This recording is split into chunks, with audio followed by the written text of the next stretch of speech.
Hello and welcome at gratielarosu.com.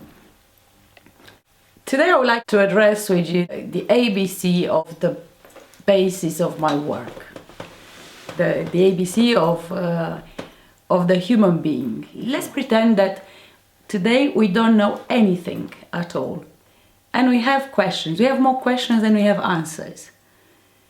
And let's see if by the end of this video we come up with something that is worthwhile putting in practice, and it has made a difference in any way to the way we live our life, to the way we feel about ourselves, and to the way we relate to others.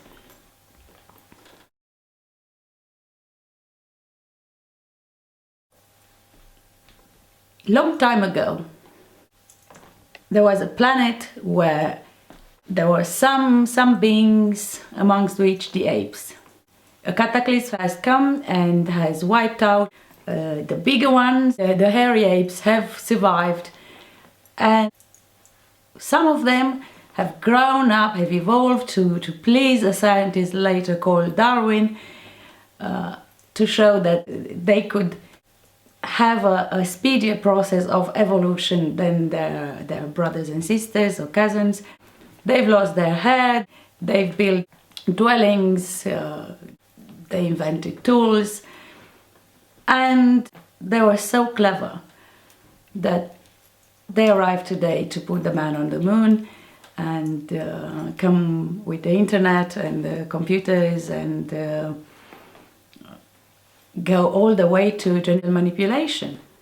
The other side of the river of this story, there is another version. There is a God. We don't know where he lives, in heaven, but what heaven is we don't know.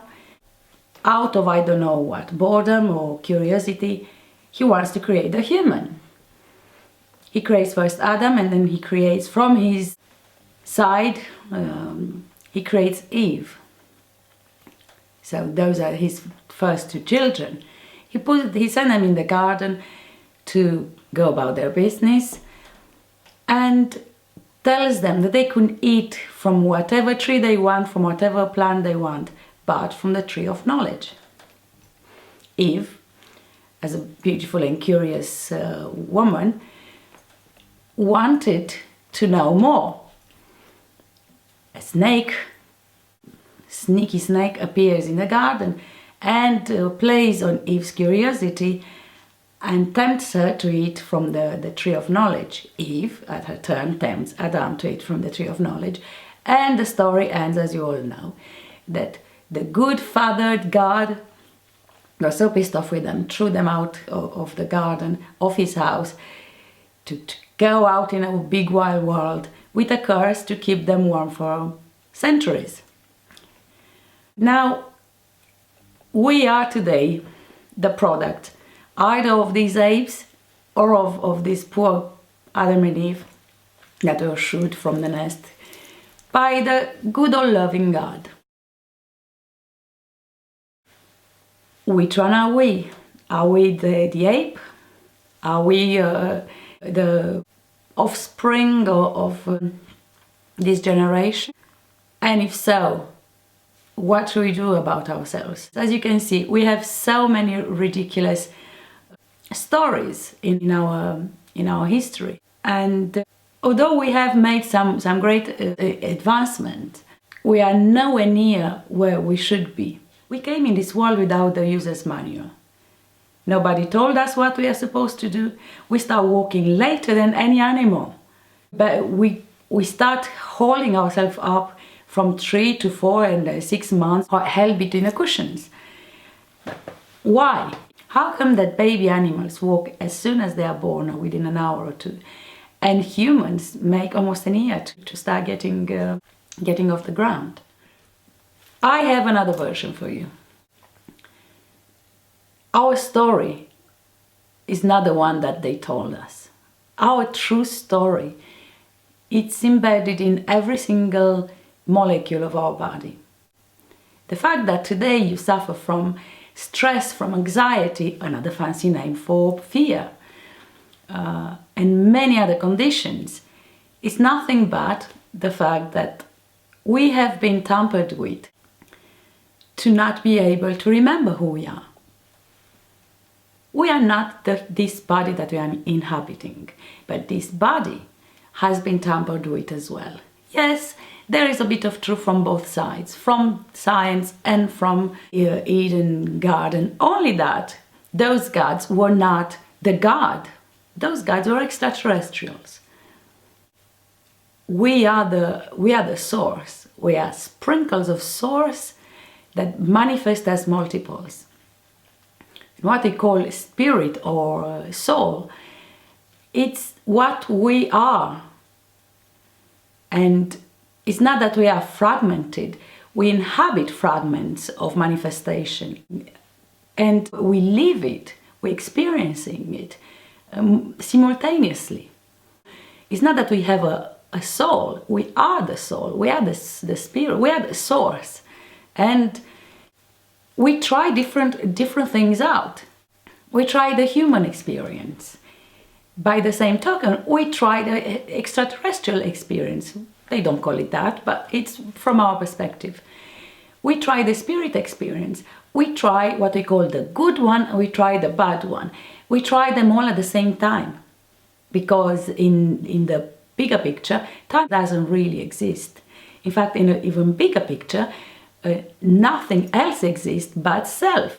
All those scenarios, all those existence, all those levels are within themselves just from our,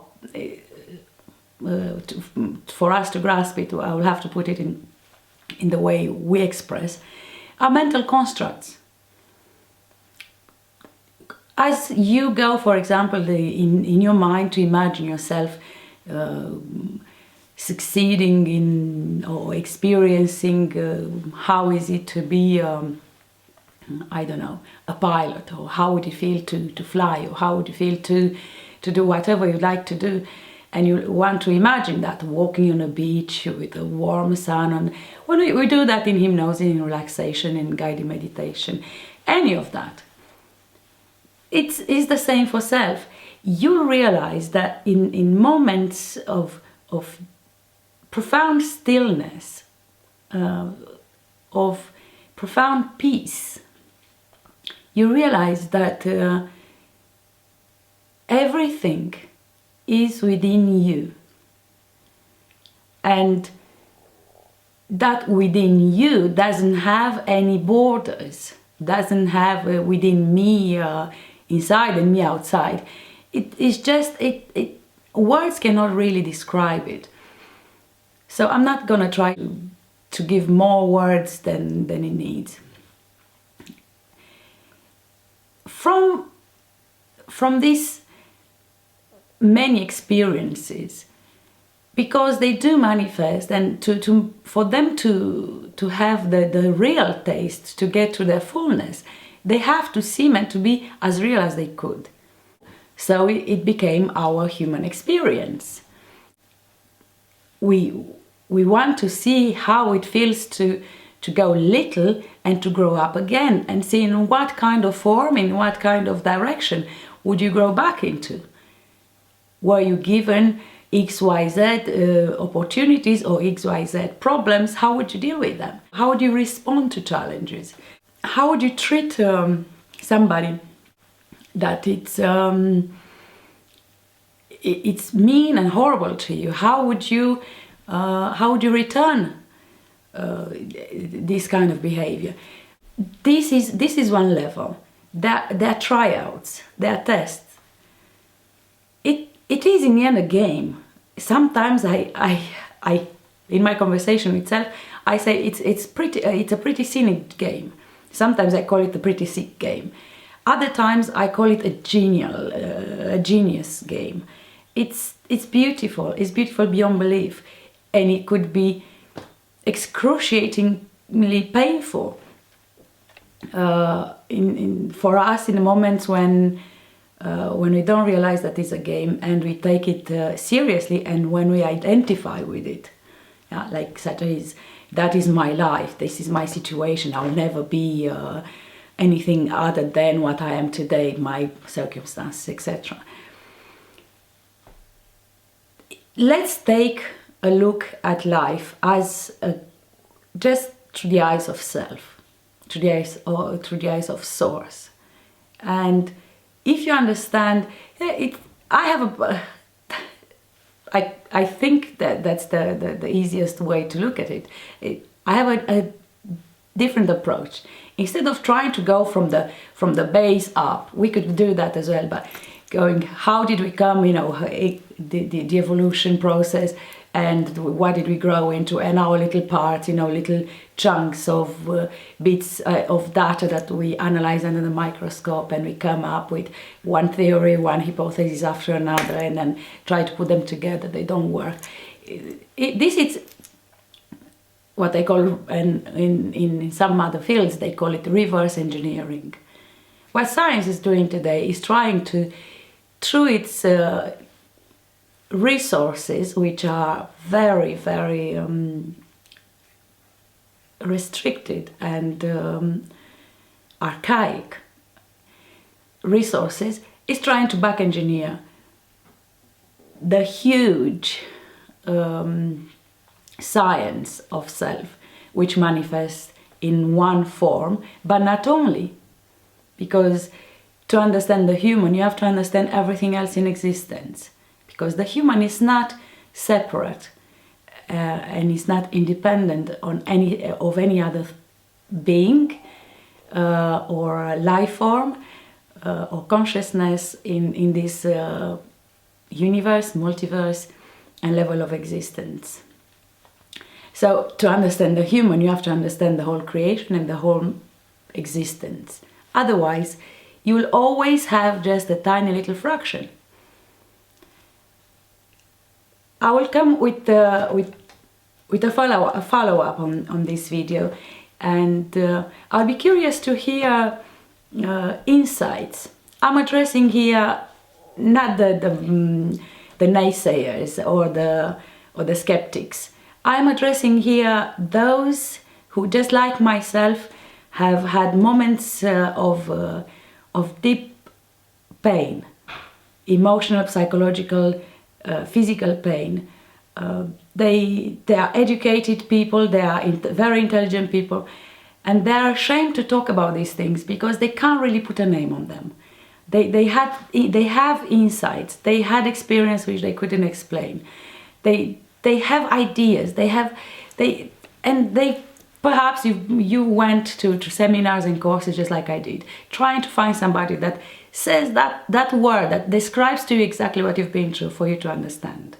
And I'm sure that you, just like I was, you are still disappointed because you haven't found it yet. I'm addressing you particularly because I want to see how many of you are out there, because I want you to come out and to really fully embrace the gifts that you came here with.